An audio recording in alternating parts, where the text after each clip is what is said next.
peut-être la semaine prochaine après, si on se croise. Et vous serez à Lyon quand? Je suis quand même à Lyon de temps en temps, faut pas exagérer. Non mais j'en sais rien, j'ai vu tellement. Non mais la semaine prochaine, j'ai le pape. Après, j'ai 3 semaines de... Bonsoir, ça va? On est là. J'appelle votre directeur de cabinet. Merci. Bon courage. C'est possible de dire quelques mots par rapport à la commémoration, par rapport à cette plaque? Ah mais c'est quoi? C'est sur notre blog.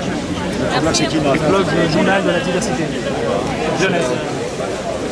C'est le journal La diversité française.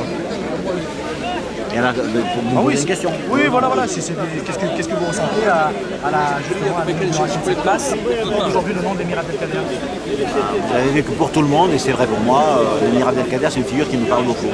Parce que c'est une personnalité extrêmement complexe. Donc, quand j'étais petit dans l'histoire, on me l'a présenté comme un chef militaire. Mais après, j'ai vu que c'était un grand mystique. Et comme ses écrits viennent d'être publiés, il y a beaucoup de passages de ses écrits qui parlent très très fort à un chrétien, quoi. Même, je peux dire qu'en lisant certaines de ses phrases, ça m'aide à être plus chrétien. À un moment, il dit, par exemple, si tu dis à Dieu que tu l'aimes, n'oublie pas que tu ne l'aimes que parce que lui, il t'aime d'abord. Alors ça, c'est une phrase qui peut être signée par un chrétien comme par un musulman. C'est une très très grande proximité pour nous. Et j'ai bien aimé aussi ce qu'avait signalé le maire. Et donc dans les archives de l'archevêché que j'ai cherché aussi, j'ai trouvé une lettre de Pauline Jaricot, vous savez qui est une grande figure de Lyon et qui a sa maison. Et alors, Pauline Jaricot décrit la venue de l'Emir Abdelkader ici en décembre 1852. Et elle dit à quel point il était profondément ému, parce que lui, il pensait que les Français n'étaient pas croyants, qu'ils s'en fichaient. Et quand il a vu la foi des Lyonnais, alors il a été très très très réjoui. Et c'est quand même beau de voir que les Français l'admirent dans sa foi et que lui, il admirait la foi des Lyonnais. Donc je trouve que c'est un bon moment de rencontre.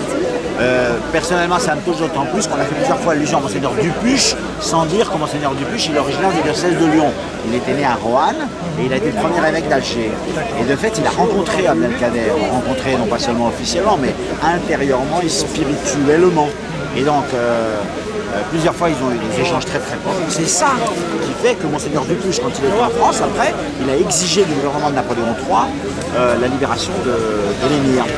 Et pour moi, ça me touche de voir que le premier évêque d'Alger était originaire de notre diocèse de Lyon et qu'il a vécu une amitié aussi profonde avec l'émir.